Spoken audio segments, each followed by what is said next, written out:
Happy Halloween or week of Halloween, and welcome to a very special, very dark edition of the Loaded Radio podcast. This right here is one that you're not going to want to miss. And oh, by the way, how you doing? It's Scott Penfold from Loaded Radio. I've got an absolute legend with me today, okay? A man whose baritone guitar tone defined a generation of gothic metal, really. I'm talking about the one and only Kenny Hickey of the mighty O Negative. Kenny, of course, been on the show a few times before. Always great to have him on. And Kenny not coming empty-handed for our Halloween special, okay? We're going to talk all things, well, SILVERTOMB, and of course, all things Sun Don't Shine. There's two active bands right now. And of course, I mean, hey, come on, we're going to get into O Negative. What's going on there? Any developments on anything, like a tribute show to Peter Steele? Is there anything in the works at all? We'll get into that, okay? So it's a big one. Make sure you're following us across all our socials, Facebook, X, Instagram, of course, TikTok as well, and our YouTube channel. Get there, Loaded Radio Official, where you can watch all the cool interviews we do, and as well all the great heavy metal and hard rock features that we upload daily to our channel, okay? So check that out, man. So let's get into the green light, okay? This is our exclusive talk with Kenny Hickey. He's joining us right now, right here on the podcast. Kenny, thanks so much for joining us on the podcast. Thanks for having me. Oh, of course, man. Anytime at all. First off, how you been? How have things been, man? What have you been up to?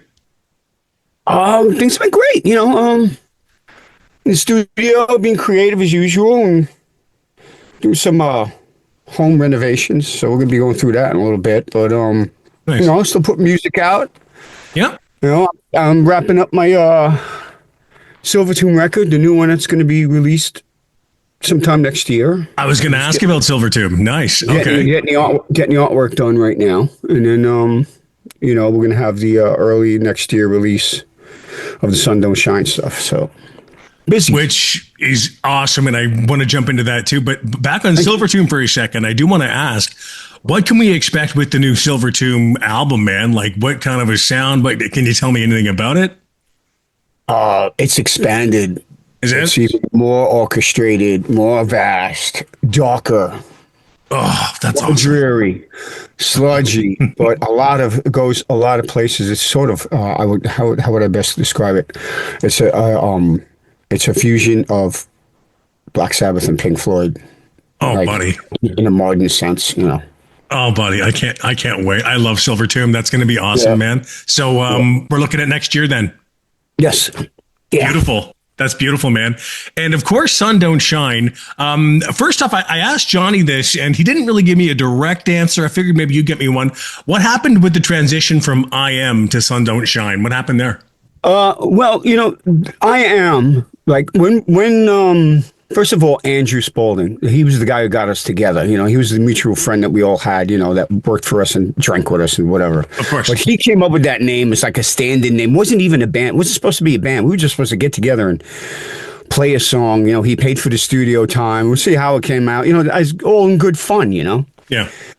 It wasn't ever really going to seriously turn into a band. So, you know, he had this name, I Am. Okay, we'll slap that on it. No problem. Well, it went so well, you know, and, you know, the energy was so great between us that we decided to go further with it. And then finding out that there was already an I Am on a rap guy with the name I Am on both Apple and Spotify. And he even had it trademarked. Oh, shit. What's strange is that there was no listeners. Very little list spins on his thing, and he never released anything, or they never released anything after that. I don't know whether they got shot or went to jail or whatever. But, you know, and not only that, but then there was another I Am spelled the letter I Am. It was a metal band from Texas that we didn't even know about, right? Wow. And they're a pretty big metal band from Texas. And what's funny is, I'm like, all right, Drew, we're using this name I Am, but this is metal band I Am. And I looked them up on YouTube, and the first video that came out, the singer was wearing a Bloody Kisses shirt. You're kidding me. These guys must be saying, what are these guys doing? We have the name I Am, you know? So it became that kind of, this whole kind of like mess of, you know, there's going to be all this fucked up red tape of trying to like trademark it and all this stuff. So, and plus Winston was just like, I don't like the name, you know? And so, you know, we just had to search for a new name and change it. And Sun Don't Shine, how'd that one come about?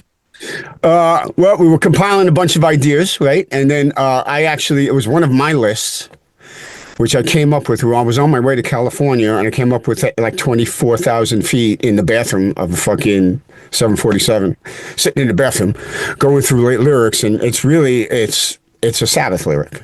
I'm living easy where the sun doesn't shine. Right?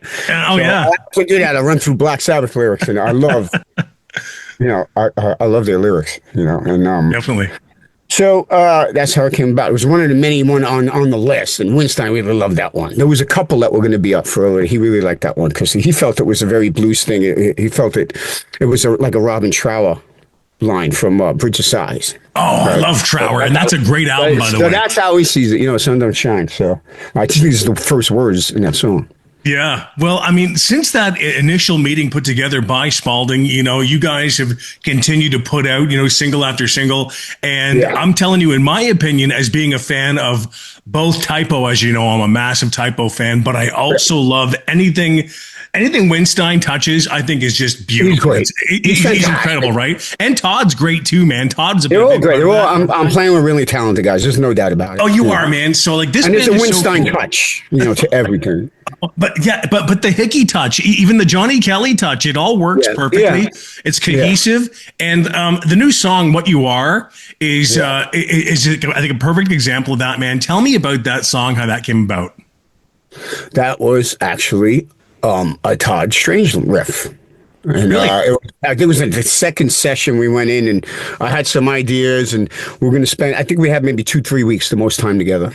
And it was just one of his riffs that he just started playing. And I was like, oh, that's cool. And then, I kind of came up with this verse to go with it. And then Winstein came up with the whole ending, where it went in that whole ending outro thing. Yeah.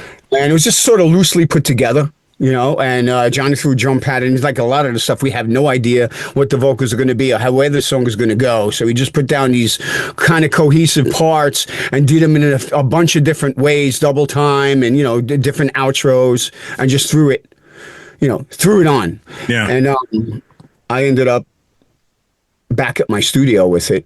I think we finished maybe one of the songs there together. All four of us were together, got through it, and then the rest of the stuff was just bunched together, like I said, like basically hashed out, kind of like sort of hashed out. And I just developed the vocals and the guitar work in my studio for the rest of it, and then that went back to Dwayne and Winstein, and then Winstein put his vocals down and all his guitar leads and all that stuff, and then his guitar tracks, and that's how it was built, So it was kind of like pieced together, stitched together, semi-cohesively there in front of each other, and then back in my studio, I kind of really arranged it, got the keys straight, wrote the vocal line, for the most of it, and then sent it back, and then Winstein built the rest. Like that whole "What You Are" is all him on the end. You know what I mean? He put that in. That's how kind of like it came together. It was just a cool way to work. It's kind of weird, but I also want to ask about the Promise song. You know what? I got to tell you, Kenny, the Promise song is my favorite track by Sun Don't Shine. At this point, I mean, we've had I think it's 5 songs now, something like that, 4 or 5. Yeah, the Promise song, and the reason I dig it is because, and maybe you don't hear this, I guess, because it's up to the individual and what they take out of a song. But when I put that on, man, it is early Soundgarden sounding to me. That just the way you deliver it, the way it's built, the way it's presented. It's such a great track, dude. Like, how about that one? Because that sounds like there's a lot of Kenny Hickey in that one. It is. That one was a lot of Kenny Hickey. Definitely. That's what I figured. That was like one of the ones where Winstein didn't even I didn't even go bother show. Like a lot of the stuff, like if he's got an idea, he'll just go in and he'll put a scratch track down with Johnny. You know what I mean? I won't even get involved with it until later. And this is one of those things where I just sat down direct into the board while Johnny was in the room playing, and I just did a scratch track of, like, again, a loose layout of the song with Johnny playing in the background, with Johnny playing to it. Yeah. And recording the drums, and then I went back into my studio, pieced that one together. Yeah, it's a beautiful song, man. It's a really nice song, buddy. Like, I really dig that a lot. Now, with these 5 songs on the way, is there a plan to do like what a lot of bands are doing these days, is eventually release them all together as an album or an EP, like at the end of a certain amount of time? Or are you just going to keep popping out singles? Like, what's the plan? Obviously, it wasn't much of a plan, you know what I mean? Not really. The thing is that we're all very busy guys, you know, especially Johnny and Winstein. I mean, they're always out and playing music, you know, they're always on the road, you know. So the only time we had to find these windows of time between when everybody was working to get together and actually come up with this material. So like it's been like I think it was 3 or 4 sessions of really getting together, you know. And we had like 7 songs or something like that after the session that you were talking about those are the last songs that we were just talking about. And then we decided that we were going to release it as an EP, right? But then it was decided we're going to do a full LP because it'd be worth more as an LP. All we need is 3 more songs. So we got together this last June into July, and we just got together for a month. I flew down to New Orleans for a month. I lived there, and we just played music, and created these 3 songs and finished them in the studio from beginning to end, lyrics and everything. It's the best stuff yet, by the way. Yeah, really. So to make a full LP. So now we have a full LP worth of songs, and we're going to release it early next year. So we're going to release some singles. We got another one coming up 29th. Probably going to release another 2 because it's like, you know, the climate is different today. You know, it's like with Spotify and all this other stuff, you gotta constantly be releasing music, you know, and you can't just like release 3 songs and then drop a record and disappear, because that's exactly what happens. It just disappears. So we're just going to drop a lot of singles. Man, we're going to save 2 or 3 for the LP. So when you buy the LP, you get them on the LP, you know. So that's the plan. You know, you and Kirk Winstein, both very, I'm going to say legendary, dude. You both are. You're both very legendary. You're both iconic players from iconic bands. How is it when you 2 work together? Is there a collision, or is there a cohesiveness, or is there a bit of both? There has not been a collision yet. Really? That's fantastic. Great. No, he's very easy to work with. Yeah. And he's very open-minded. Yeah.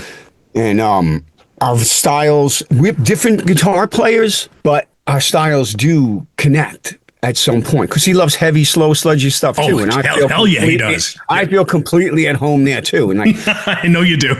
he's not really too challenged by any of my riffs, and I'm not too challenged by, you know, it takes a little bit some time to get used to it, you know. Yeah. But you know, he's got the whole New Orleans sludge style, which I love. Yeah. Absolutely. You know, we're able to, we can meet ear to ear on most stuff. And like I said, he's got a very open mind, and he's very, very adaptable and very versatile. And I love that you say that, because, you know, last year I had a wonderful interview with Kirk. I had a great talk with him. And, you know, Kirk actually claims that it was actually Peter Steele who started sludge metal. Has he told you that as well? Because he thinks that the sludge metal in New Orleans is very influenced by early carnivore and that stuff. So really, I guess in a way, he had something to do with it. Absolutely, yeah. Yeah, like he said that, you know, we would not have sludge today, because I would be like, oh, Kirk, you know, like sludge metal. Thank you for sludge metal. And, you know, you guys and I Hate God and all these bands. And he's like, that's all Peter, man. And he's a lot of it is. I would agree. Because especially if you go back to like the first Typo album, man, like, I mean, and just it's just got that dirtiness, and I can understand completely where Kirk is coming from. So this is kind of like a full circle project almost in that aspect, which I think is very cool. You know what I mean? Yeah. Yeah, I can't wait for you to hear the next stuff that comes up too, that comes out of this band, because it's more sludgy. Oh, is it? Oh, great. we're sort of like, we're setting out in the beginning. Oh, let's break some new ground, do something different. You know, yeah. It's not like the same Black Sabbath riffs over and over again. And we're going to push this a little further, but we seem to be regressing back to what we're just like adapted to, which is heavy sludge. You know. Yeah. And Kirk is such a Typo Negative fan too. I mean, like Kirk and I, essentially half the interview was us talking about and fawning over Typo. And I mean, like, do you ever catch him kind of fawning with you guys? Or does he ever like want to break into like, I don't know, Life Is Killing Me or something, like in the studio, like when you guys are just jamming, like, you know? No, he won't do anything like that. But like, he often has his ideas that he presents, like even the ending to What You Are. Yeah. That's a very typo kind of thing. You know what I mean? I know. Yeah, man. Yeah.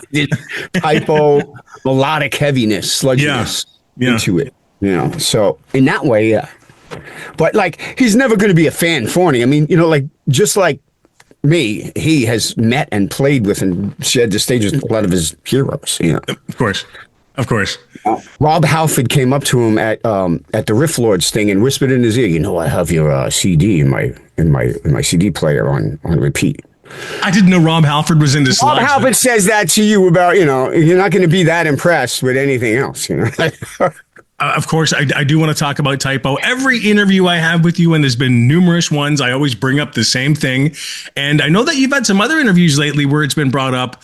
Has there been further discussion of anything as in a tribute to Peter, anything at all, any conversation? There has, yes. So okay, you know, wow. a lot of people approaching us. You know, there's a lot of agents. There's money in it, so the more the value goes up, the more they're going to hound us. So, but Josh is really at this point, he's very resistant.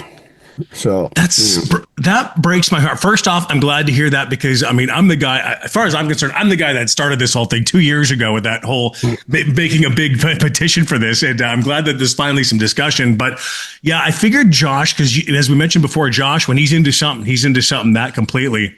But I would love to, it wouldn't feel right without Josh there. So that's correct, but we'll see. You know, we don't know what's going to happen. Josh is about to retire soon, so. So we don't know what's going to happen. You know, it all depends on how much money it's worth and how much it's weighed and how much the cat weighs. I get a feeling that Doe's going to be making an appearance. I know that money's going to be, I got a feeling because you got to admit, typo is, and you said this last time I was talking to you, typo is just as big today, if not bigger than when Kisses came out, man. It's massive. It's massive. Like, I mean, we went up 1 million listeners on Spotify in the last year. It's insane, man. I mean, I listen to typo every day on the way to work, on the way back. I work in radio. I mean, I surround myself with other people who love typo. It's almost become like this cult. It was a cult before, but I mean, it's more than just a bigger pitches, cult man. It's a bigger cult. It really is, man. So it's so cool. I love that. Did you ever get sick of talking about typo? Sick of it? Yeah. No. I mean, it's such a crazy, weird, long, winding story. I mean, it's hard to get sick of it. Anyhow, it's a big part of my life, and it's my legacy. So it is. Will the L'Amour's live show ever be released? I think we're actually working on a live album right now. So. What? Yeah, we're in the mixing process. Goosebumps. Are you serious? Yeah. The L'Amour show? I know it's not going to be the L'Amour show, but maybe, who knows? Maybe. I mean, there's been a lot of L'Amour shows. Which ones are you talking about? There was one recorded. There was an actual L'Amour show recorded. You guys were hammered. There's a few recorded. Yeah. I think. Yeah, but you guys were smashed, but there was still some goodness in there that could be sort of put together. I'm excited. There's a live album, man. We were smashed. What a shock. I know my typo negative. Dude. Yeah, it was hit or miss with us. Sometimes we were right nail on, and other times, we misgauged the alcohol. Last time we spoke, there was concerns that Josh had a bunch of great unreleased material sitting at home that he wanted to get rid of. It's garbage. It's useless. And you know what I mean? And did somebody get over there and grab that stuff? Like I think last time I was talking to you and Johnny, we were talking for the anniversary of Life is Killing Me. And you were talking about how, Josh was saying, I got this. It's worthless. It can only be played on one certain type of thing. He's got he's got the tape, the 1-inch tape. And he's not throwing it out, right? No, it's sitting over his couch in this huge bookshelf right under his bathroom that's been leaking. Water. Yeah. So it's all sitting there, whether it's good or not, I don't know. I mean, it should be, some of the magnetic tape is definitely degraded. It has to be. Oh, I know. Because, since I posted that interview of you, me, and Johnny, like that was the biggest comment is like, somebody get to Josh's and get that stuff. We want to hear it. You know what I mean? It would be great to have that released. I don't think there's anything on it that's surprising. I doubt it. I mean, who knows? Right? It's so many years, but that would be phenomenal. Notoriously always released like almost everything we did. So, 70-minute CDs. So I don't think there's anything there hasn't been heard. I don't think. Swinging back to the tribute shows without giving away any details that you cannot give away. Nothing's concrete or been like, of course. we didn't start anything yet. There's been discussion. This idea is like, that's it. If it were to come to fruition, there have been certain musicians who have said that if that happens, that's my gig. I'm fronting it. You know, some of the musicians I'm talking Like about. who? Like I'm talking about. I need to know. Well, first off, you get all the guys who have ever fronted a Type O Negative tribute band. They all want. Oh yeah, but we need professionals. You need professionals. Who is it? The big guy from what's his name? Nate Garrett from Spirit Adrift. Oh really? He's the big one. He said he sent out this big thing. If that ever happens, I'm the man that's fronting it. Okay, we'll see. There's also the band October Noir, Tom Noir.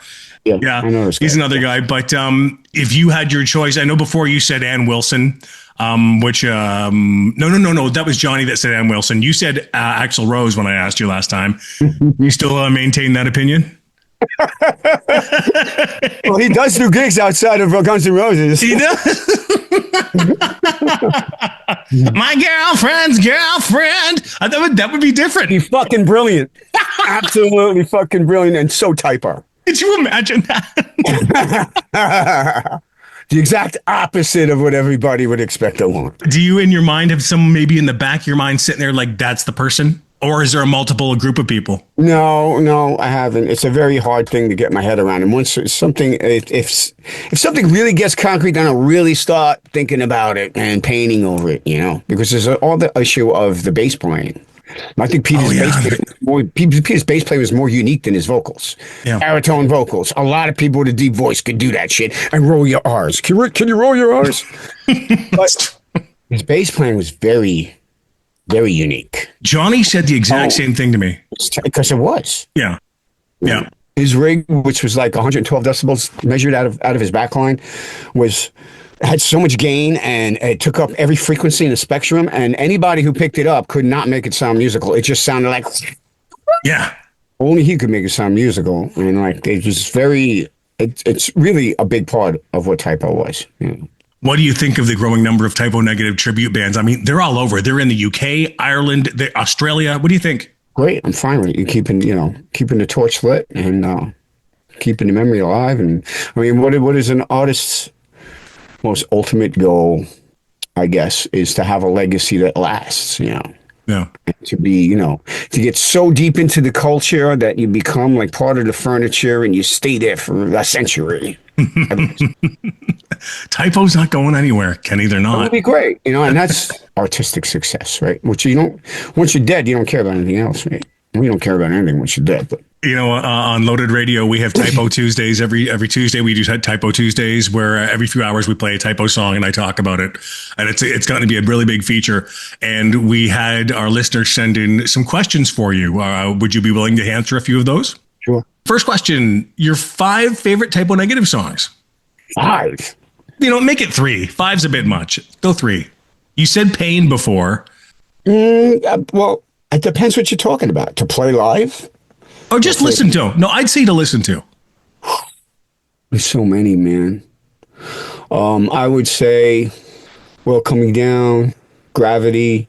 I'll pick one off for like most of the albums. World Coming Down. I would say Gravity from the first record, and I would say Bacchus, and what else? What's from Bloody Kisses?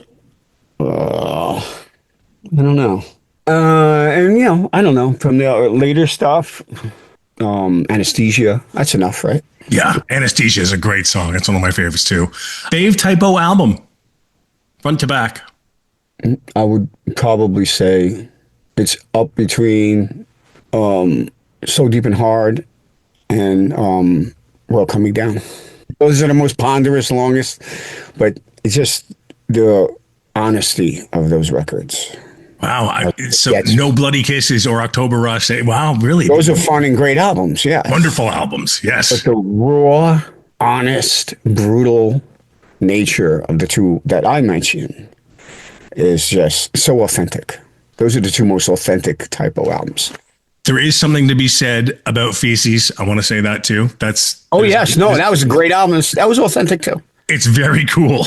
Yeah. Kind of authentic. Kind of. Yeah. You know, okay. Next question. Here's a question. Is it true that Peter and Chino Moreno from Deftones had an altercation? No.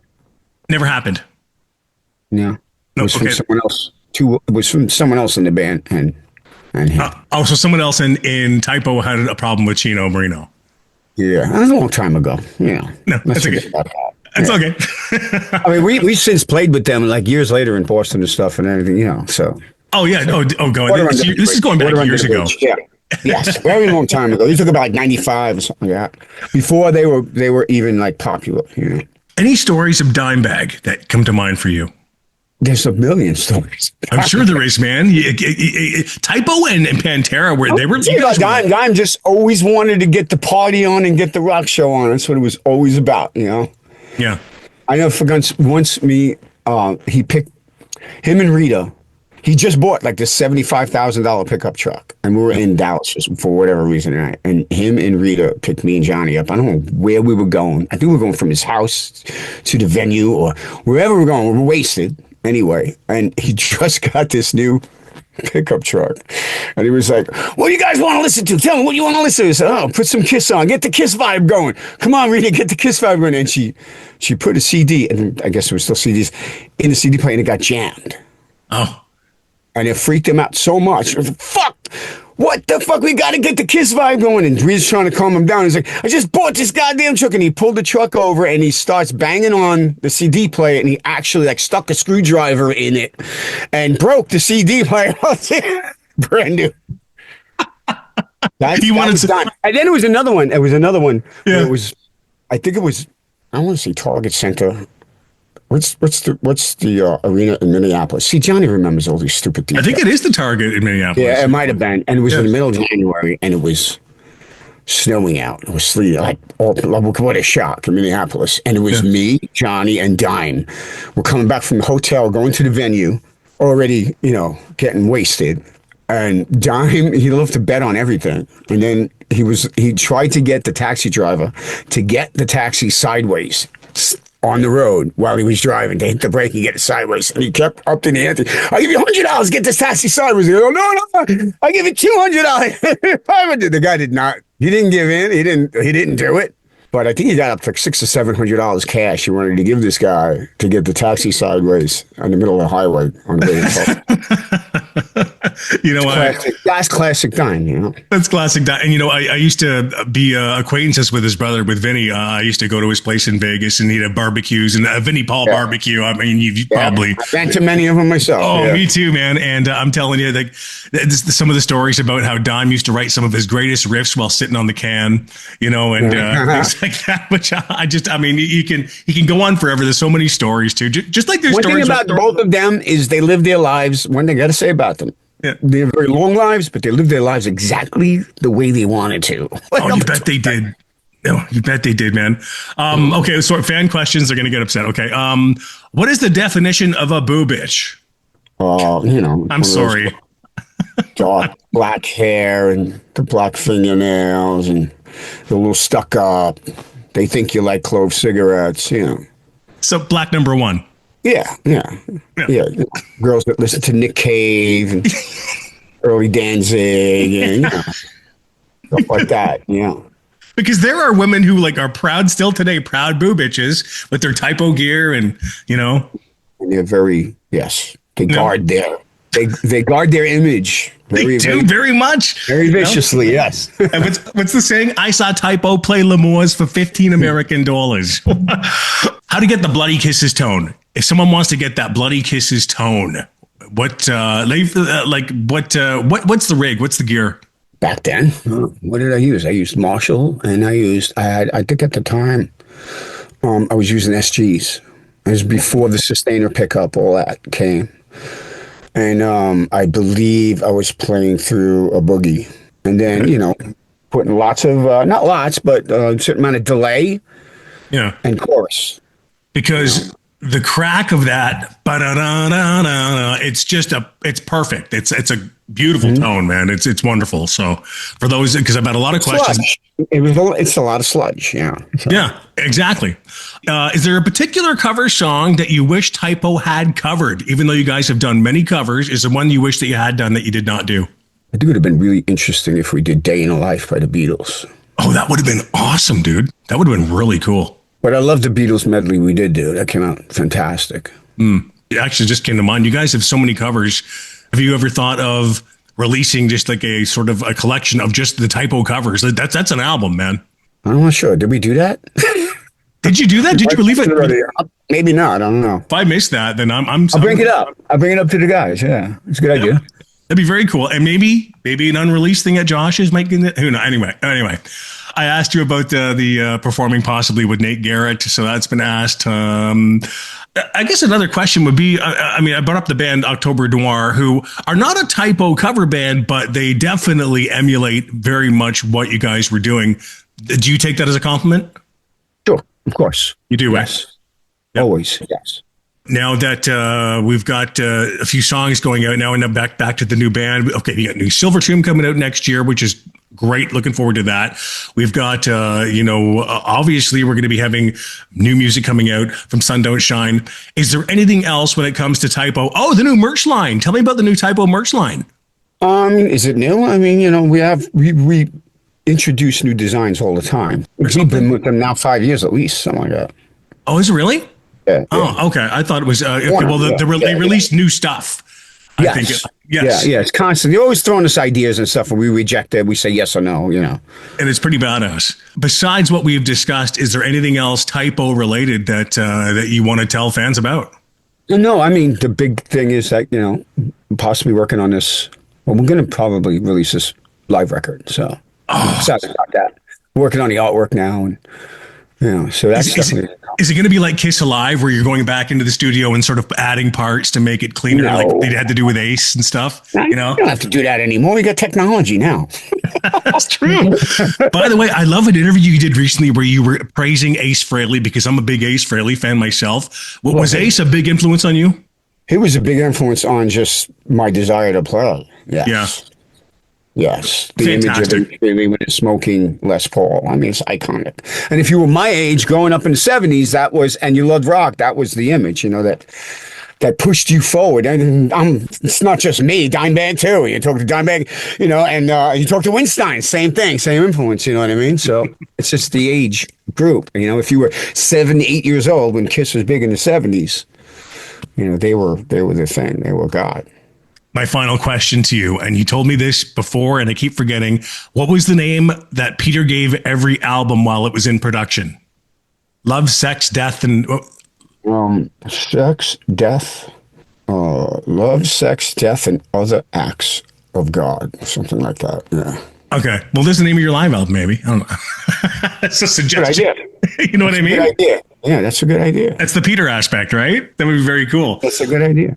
On behalf of every single Typo fan out there, I'm with all the groups. I'm one of those weird guys who's like really into Typo. So, my friend, it is always an honor. And I look forward to obviously speaking with you and Johnny again, and with the new music from Silvertomb. And you are such a pleasure to speak to, my friend. It's always so great. And I can't wait for this live album. Thank you. It's been my pleasure. My pleasure. Okay. We'll talk to you again soon. And all the best to you, Kenny. Take care. Live album next year, maybe 2026? Yes. All right, let's get that tribute concert going too. Take care of yourself, pal. All right. Thank you, man. And there you have it. That's Kenny Hickey from Typo Negative, and of course from Silvertomb and Sun Don't Shine. How absolutely massive is that, though? A new Typo Negative live album with Peter Steele officially in the works, and active talks are happening finally for a Peter Steele tribute show. Just wow. Our massive thanks to Kenny Hickey for hanging out with us for this Halloween edition of the Loaded Radio podcast, and for choosing Loaded Radio to break that huge news, okay? Don't sleep on this music, man. Go find Silvertomb and Sun Don't Shine right now. Support what these guys are doing. This is easily the biggest Typo news in over a decade, and we need to know what you think, okay? Hit us up right now on Facebook, X, and Instagram. We're at Loaded Radio or Loaded Radio Official on Facebook, okay? On all of them. That's right, okay? What's your reaction? What songs do you need to be on that live album? Let's talk about this. For a full written exclusive, the social media links, and for more breaking metal news, interviews, and reviews, you know exactly where to go, loadedradio.com. All right, thanks for tuning into our Halloween edition of the Loaded Radio podcast. We'll catch you on the next one. I'm Scott Penfold from Loaded Radio. Stay heavy.